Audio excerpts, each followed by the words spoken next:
Hey guys, this is Mr. Pasco with another networks video, and this time we're looking at weighted graphs and tree networks. And tree networks, they're ultra important for running pipes and cables, especially expensive cable like fiber optic cable, and we'll talk a little bit about that later on. But let's get started. So a weighted graph. Now weighted just means that we write the length of each edge line onto the graph. So we've been doing our graphs just as the edge lines, but if we write that E to B is 8 long, B to C is 9 long. So it's just a network diagram. We've just written these numbers on here to say how long each of those edges are. And remember node, you'll hear the word node used. Node is just another word for vertex. So this dot at A is a vertex, it's also a dot, it's also a node, okay? There's three names for it, so that's what that's about. Now, because edge lines have distance numbers on them, they're not just called edges anymore, they're called weighted edges. And this guy looks like he has a very weighted journey along the path there. A typical weighted question will ask you, what's the shortest distance to go from one side of the network to the other, visiting all of the nodes, okay? So this could be something like someone who's collecting the garbage with the garbage truck or something like that. They want to get across the network, but they want to go the quickest way, the shortest way. So basically we're following a Hamiltonian path. That's what a Hamiltonian path is. That's where you go through a network and you visit all of the nodes or all the vertices, which we did in the previous lesson. So make sure you've done that previous lesson on Hamiltonian paths and cycles before doing this one. All right, so we want to get from E over on this side to D on the other, okay? And we want to do all of the vertices. Now, Hamiltonian paths, we can go from E to B, down to A, up to C, across to D, okay? So we can do a zigzag path, slalom skiing, E to B to A to C to D. And that's going to be when you add up the numbers 57 units long. But that's not the only Hamilton path we can do. We can also go E to B, then we can go across to C, then down to A, and then to D. And if you add all those up, that's 60, so that's longer. So we're getting sort of away from what the shortest path is. Maybe this 57 is the shortest one. Then we can go from E, A, B, C, D. So we can go from E down to A, then up to B and C and D, sort of come down across the top. And when we add them up, that's actually the shortest path. So if we want to find the quickest way through that network, the shortest path, it's going to be actually going along the bottom, E to A, and then shoot up and go along the top. Go to B, then across to C and down to D. All right, so typically, that's what these questions are. So we want to find the shortest path because we're trying to find the fastest way through the network, so that we can deliver something at every node, but we can do it the quickest and shortest way. All right, so here's question 1A from exercise 5.5, and we're trying to get from A on this side over to D on the other. So we're trying to find the shortest distance to get from A to D.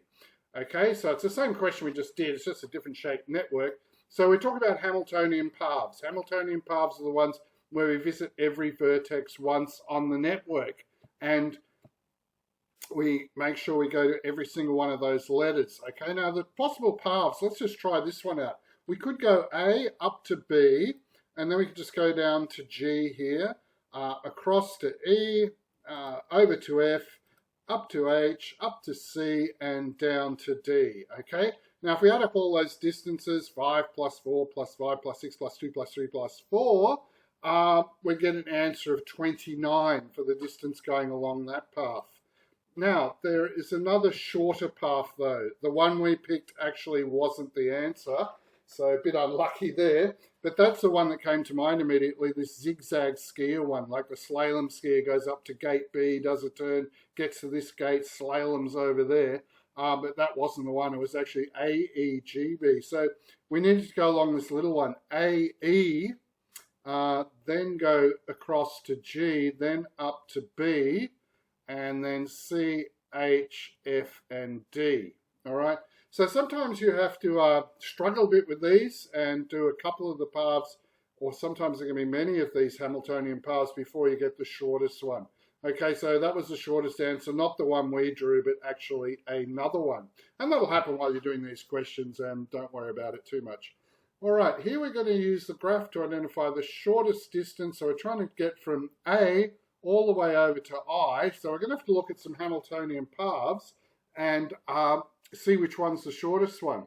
Okay, now the one that I tried out first here is A to B. Then we go up to C to G. Then we can zigzag. We go D, F, E, H, and I. And when you add all those up, you can do that and see how long it is. All right, so just get out your calculator. It's a pain because they're 2 decimal point numbers. Why the book just didn't make them whole numbers, I don't know. But anyway, you need a calculator and you need to add all those up. Now, this one doesn't have a lot of Hamiltonian paths. There is another path you can go, though. You can go A to B and then go round in a loop. So A to B to D to F, then up to G, then up to C. But you come back to B again. So this one isn't actually a Hamiltonian path, but it doesn't say in the question it had to be Hamiltonian. It just said identify the shortest distance. So another way would be go A to B and then do a loop up this way, or do a loop the other way and get back to B. And from there, we just go down to E and H and up to I. Okay, so you can add up all those ones for that path and see how long that one is. Maybe that is shorter than a Hamiltonian path. When you do each of those, one of them will come out 20.78, and that's actually the correct answer. All right, and the last one on weighted graphs before we do trees. Question 4, a truck starts from A, so we have to start at A here, and we're going to all of the other vertices and coming back to our home base or our depot or where the truck distribution center is at A. So now we're doing a cycle. We're doing a Hamiltonian cycle for this one. Now there's quite a few cycles. There's quite a few ways of getting from A around back to A. So here's some of them. We've started it off for you. There's A, B, D, G, then up to E and C and A. That'll take you all the way around. There's this one here which comes out 69. This one here looks promising because that's 66. That's the shortest distance we've got so far. But you will have to add up all those other ones. So you need to work out the rest of these, check out those paths and add them up, and then you find out which one's the shortest one, and that'll be the answer to question 4. All right, so now we're into part 2 of the lesson, and sort of this is all in the one exercise, exercise 5.5, and this part is tree graphs. All right, so trees. And they don't always look like trees, but the idea is that they just have one connector going out to each vertex, so they kind of end up looking a bit like a stick tree. Now, tree graphs kind of look like a tree. They don't always do, but we have edge connectors and no enclosed loops. So there's no G to A to make an enclosed sort of loop here. It's all open with just single sticks going to vertices or single edges. So there can only be one connection between each vertex or node pair. All right, if you check this out, C to F, there's just one connection, and F to E, there's one connection. Now, F itself has 2 connections. It connects to C and to E, but that's okay, as long as each of the dots, like C to D, there's only one connector. A to C, there's only one connector. All right, so it has to be kind of like that, just one connector. Although B does connect out to 3 other things, but between B and I, if you take any 2 letters at a time, there's only one connector. B and H, there's only one connector. B and G, there's only one connector. So that will tell you that it's a tree. Now, why tree networks are useful and so important? For distribution of water, electricity, and cabled internet, fibre optic, like a town water network, runs like a bit of a tree here. It does have one loop in it there, but they're usually tree-shaped. And also, if you're doing the electrics for the floors in between a big apartment building, the electrical cables will radiate out in a tree shape as well, because that's the cheapest way to have the shortest length of cable to reach everywhere. Okay, now civil engineers, if you think about being a civil engineer, you need to have a great understanding of network mathematics, especially these tree networks that are used for distribution. Although a lot of your work is assisted by computers these days. You don't have to draw it all up and measure it all by hand. There's computer graphics packages and things which do calculations for you, etc., etc. Now, tree graphs. To re-engineer a connected network into a tree network, there's just basically two steps. So here we've got a network that's got, you can go around in circuits, round in loops in it, so it's all connected up. And we want to disconnect that and have a tree. So this is too expensive having all these connections between there. So I want to get the minimum number of connections so that every node is connected, but we've got a tree type thing. So the first thing is just draw a tree over this. So we've just decided to go, okay, we could go E up to D and then have all the branches, the sticks come off D. So we'll have C, B, A, and then we've got a little branch line on the ground here going to F. So that's our little tree. It's blowing hard in the wind or something. And then you'll just have to redraw that, of course. So you need to redraw that green part we've done just so it does look like its own separate tree network. So it's pretty simple. Trees are good. They're not that hard to do. Well, I don't find them hard to do anyway, and I don't think you will either after you've done a few. So here they want us to do 3 spanning trees. So they're giving us this big, I don't know, zodiac constellation soccer ball thing or something, and they want us to make 3 different tree networks. So there's lots of different trees you can make with this many vertexes around the edge and all those connectors. So let's just look at some of them. We could start at A, and we could have like a bit of a sort of bush growing out of the ground or something in the desert. They're all single connectors to each of the vertices. So that would be a tree network. That's one we could do. We could also do this one where we go up here and we've sort of got a droopy palm tree that had a lot of its leaves blown off in a hurricane or something. But that is a tree network. And we can also do this one, which is kind of a better looking palm tree maybe. I don't know, you have to use your imagination. But there's lots of other ones you can draw too. Now, of course, you wouldn't leave them like this as the coloured in things. The coloured in bits like you're working out, you'd have to redraw them, each of those, so that we've only actually got those red lines there on it and the letters. Okay, and haven't got all the crisscrosses in there. So make sure on your answers you draw them out separately.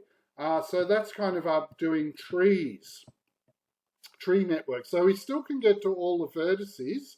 It's just that we can't go straight from A to B. We've got to go up to E and then down to B. But that kind of makes us use the least cable or pipe to do it. Now, question 3B, we'll leave you to do this one. So there's 3 of them you have to make out of here. So see, if you knock off these curvy bits, you'll sort of have the big palm tree thing happening. So yeah, all these curvy bits around the edge, actually if you took that off and that off and that off and that off, you'd sort of start to have a palm tree blowing in the wind, a crazy tree. So anyway, you've got to figure out 3 trees for that, and we'll leave you to do that one. And now we'll look at the third part, these Prim's algorithm and the weighted trees. We're trying to get the minimum connecting length between the vertices. Now, Prim's algorithm gives us the method to turn a network into a minimum spanning tree, is what it's called. So Prim's algorithm has 3 steps. You need to begin at the vertex with low weighted edges and select edges with the lowest weighting, and then continue until all the vertices are selected. So that's what Prim's algorithm says in books and stuff, but really you kind of are working on the longest edges and getting rid of them basically, and then trying to make it into a tree. So there's kind of 2 steps really. We do it a slightly different way, but we're still using Prim's algorithm when we do it. So this enables you to re-engineer a network to use the least electrical or optical fibre cable, lowers flight path distances, airline routes between cities, less water and gas and oil pipes need to be dug up and put in the ground, less road and rail distances, and it saves money. It's all about saving money because networks are expensive to build.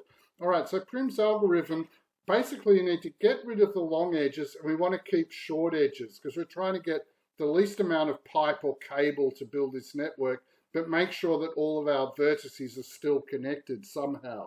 All right, so the big ones here, if you look, there's 2s and 1s and 3s. So these big boys, the 3s, they're the connectors we're going to get rid of because they're too long. They're using up way too much optical fibre cable or whatever connector you're using there. So we're going to keep these guys, the little ones, because they're great. We love them. And there's also one over here, which we may keep or may not keep. I'll show you that later. So step 1's remove the longest edges. So we're just going to take out those 2, 3 edges. And when you do take out those big long boys, This is what we've got now. Now it's starting to look like a tree. The only trouble is we've got these two triangles that are closed in here, and we haven't got sort of separate sticks going out to things, okay? But we're getting really close. That was a big step, getting rid of the big edges. So step 2 is to remove the connector edges to open this up and get rid of the looping circuit. So see how we can go around that triangle, around this triangle. If we knock out that edge, and we knock out that edge, you want to keep these little 1 guys, so we don't want to knock any of them out. Well, I think we'll be at the answer. So when we do that, what happens is we've now got a tree, okay, where we've got the minimum distance all the way around to build the thing, and we've got every vertex connected up to, when you take any 2 letters, there's only 1 line in between them. So that's called a minimum spanning tree, but that's not the only answer. There's other possible answers, because I think instead of knocking out this one, you could have knocked out that one there and had a slightly different shaped tree. And maybe, yeah, I think that's it, because these are both 2 and 2. That X is over the top of that one, but I think we could have done it one other way as well. But anyway, that's the main thing. You've got yourself a tree network. By following the steps, take off the biggest edges, then you're left with some sort of loops in there, and you've got to break those off so that they're no longer loops. Now, this one looks really horrible when you look at it. You think, oh my goodness, all those letters and numbers, how am I going to do this? Well, it's not actually that bad, because we'll just use that Prim's method. First, we've got to find the big long edges. That's step 1. So we can see the big edges are these ones that are 4. They're the big long ones. So straight away, we want to get rid of them. But you've got to be careful. You can't leave a sort of a dot on its own. Now, what we mean there is, let's say from here, we had a big long edge running out to P. Okay, a dot called P. All right, and let's say that edge is like 7 long. And you're looking at your Prim stuff and you're thinking, oh, wow, that's a 7. I've got to get rid of that edge and take it away. So that's what you do. You decide, yep, I'm taking out that big 7. That's a big boy, that's trouble. But see, we've left P stranded here on its own. So when you're taking out those big edges, you can't leave a dot all stranded, or a series of dots all disconnected and stranded on their own. So that's the only thing you've got to be careful about when you're doing this. That you do not leave a dot on its own with no connectors at all. But anyway, these ones we can all knock out, and let's get on with it and knock them out. When we take them out, we're now left with this network, and it's sort of getting, it's not going to look like a tree when it finishes, but it's getting a little bit better. And the 2 problem areas are here. We've got this loop going around here, and we've got that loop going around there. So which edges should we knock out? Well, if we knock out these 2's here, G and L, or I, is that an I? I don't know. Oh, that's an L, I think. They're going to be stranded on their own, so we can't disconnect there. But we could disconnect these 2 3's. So what we're going to do is we want to keep the short ones, the 1's and the 1's. We can't knock these out. And so what we do is finish it off by knocking out, I think, that 2 and 2 and that 3 and 3. Now, it won't look like a tree, but you will end up with your dots. Any 2 vertices will only have 1 stick going in between them, which is a tree network, even though this particular one won't look like a tree. So we'll leave you to finish that off and work out the final answer.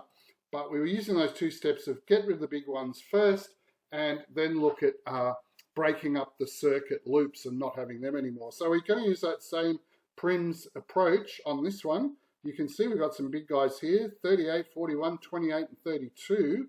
The rest are all smaller. So they're the ones we're going to target first, 38, 41, and 32. I don't know what happened to my circle for 38. Now, we can't knock them all out, because if you knock them all out, F, D, and C will be left stranded on their own here. So we need to keep some connection to them, so we have to keep this shortest one, E to F. All right, so you might have been thinking, I'll get rid of all those big ones, all 4 of them. But then these, you'd soon see these are stranded on their own. So you've got to keep one of them. So you keep the shortest one, okay?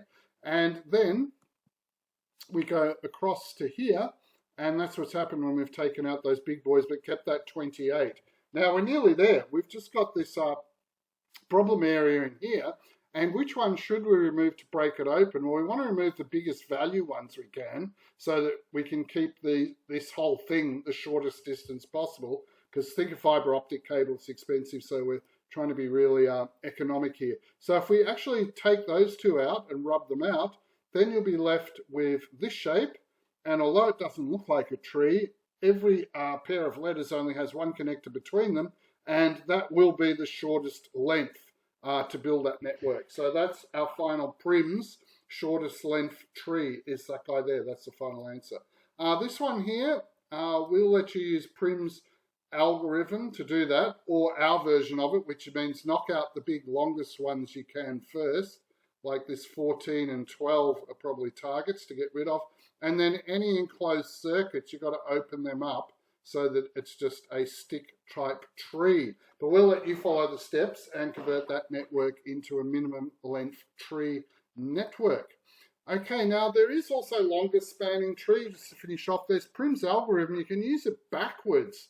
I don't know why you'd want to make the longest path.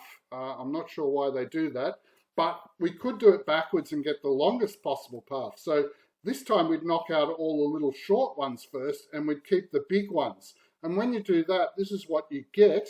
And it's already a tree, actually. We've only got one connector between each of the pairs of letters, so that's actually finished. And we didn't have to do the step 2 of removing any loopy circuits, all right? So that's using Prim's backwards, so you can get the longest possible tree. Now, I'm not sure why you want to get that one, but that is just something you can do. And here's a bit of help for 3B. Remember I was talking about you could knock out those loopy bits and get a tree. And there's a few different trees you can get. So just be aware of that when you're doing 3B. If you're checking your answer, there are a few different answers. The questions you need to do, 2, 3, 4, 6, and 8, they're the core questions to do for people in my class. Now, several of those questions have been done in the video. Yay, that's good. There's also extension questions. So you've got to climb up that tree higher and higher and try out some of these extension ones and see if you can do them. And then finally, there's some answers from the back of the book. So that's it for this lesson. We've done weighted graphs, trees, and Prim's algorithm. So we'll see you, and all the best.